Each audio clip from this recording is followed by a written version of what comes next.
Chapter 5, Corporate Shadows. Anna Ressner sat at the head of a massive table in the heart of Pharmacom's headquarters, her skeletal figure illuminated by the cold glow of dozens of holographic displays. Before her hovered the ghostly projections of world leaders, CEOs of rival megacorporations, prime ministers, and puppet dictators, each face twisted by greed. These men had long sold their countries for billions, presiding over orchestrated civil wars, with both sides armed and funded by Pharmacom to strip their nations of the last remaining natural resources. As the leaders droned on about the status of their operations, Ressner's blue eyes, sharp and cold, surveyed them with a calculated detachment. She was a woman who had learned long ago that power came not from wealth or influence, but from the ability to control others' fates with a single word. A harsh Russian accent cut through the ambient noise, drawing her attention. The speaker's face was partially obscured by the flickering light of his projection as he addressed her directly, his tone teetering between respect and fear. Miss Ressner, He began. our operatives in the Congo have successfully destabilized the region. The rebels are well armed as per your instructions. The tantalum reserves will be under our control within the month. Ressner's expression remained impassive as she responded, her voice cold and measured, each word deliberate and precise. Good. The rebels. Ensure they understand who they truly serve. Their loyalty must be absolute, or they become expendable. The man's image wavered slightly as he nodded, the movement barely perceptible. Of course, Miss Ressner, as you wish. We will make sure they know their place. Suddenly, the conversation was interrupted by a soft chime. Her assistant's voice, emotionless and efficient, cut through the ambient hum.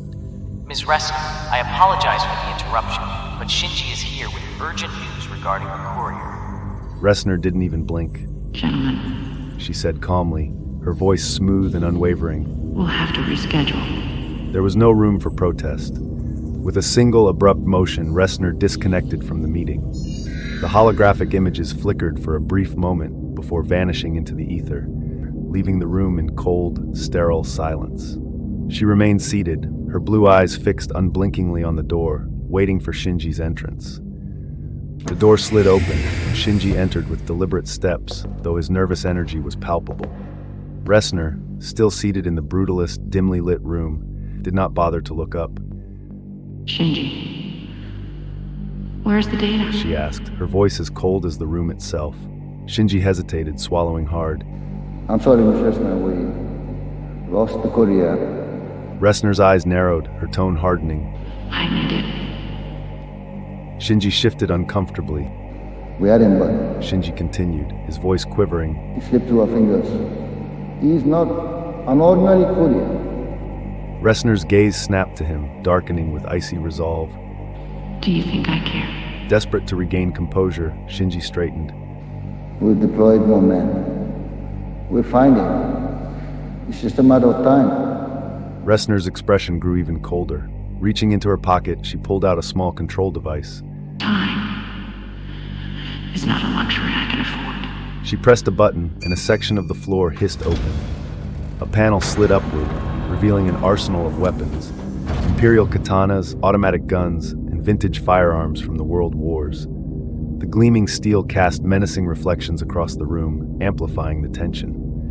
Ressner stepped toward the panel, her hand hovering over the array of deadly instruments before settling on the most unassuming weapon, a 9mm Glock. Her fingers curled around the grip with chilling familiarity. As she held the Glock, her voice took on a dark, reflective tone. My father once told me that. Her eyes narrowing as she recalled the memory. A Glock was the weapon of choice. Not because it was powerful or flashy, but because it was. Efficient. Reliable. It doesn't jam, it doesn't fail. It does what it's supposed to do. Clean, quick, and without hesitation. He always said, in this world, those who hesitate are the first to die. She turned her cold gaze back to Shinji, her contempt palpable. I've provided your organization with enough funds to buy a fucking country. She said, her voice dripping with disdain. Shinji hesitated, beads of sweat forming on his forehead. It's Resner. I don't know if... Before he could finish, Resner raised the Glock and pulled the trigger. The shot echoed through the room, and Shinji crumpled to the floor, a pool of blood spreading around his lifeless body. The room fell silent, the only sound the soft hum of the weapon's panel as it retracted back into the floor. Without a change in her expression, Resner threw the Glock to the floor, the weapon clattering against the hard surface as she stepped over Shinji's lifeless body. Kaito, She commanded, her voice calm but firm. With that single word, she initiated a secure call to Kaito, the next in line within the Yakuza hierarchy. The holographic interface flickered to life, displaying the image of a man in his late 30s. His sharp features and hardened eyes betrayed both intelligence and ruthlessness. A man who had earned his place through a combination of loyalty and brutal efficiency. Kaito, Resner said, her voice as icy as ever. Shinji failed. You are now in charge. Kaito's expression remained stoic, though his eyes briefly flickered with recognition at the sight of Shinji's body on the floor.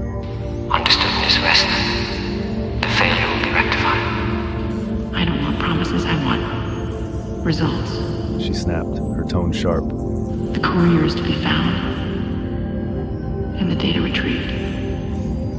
No more mistakes.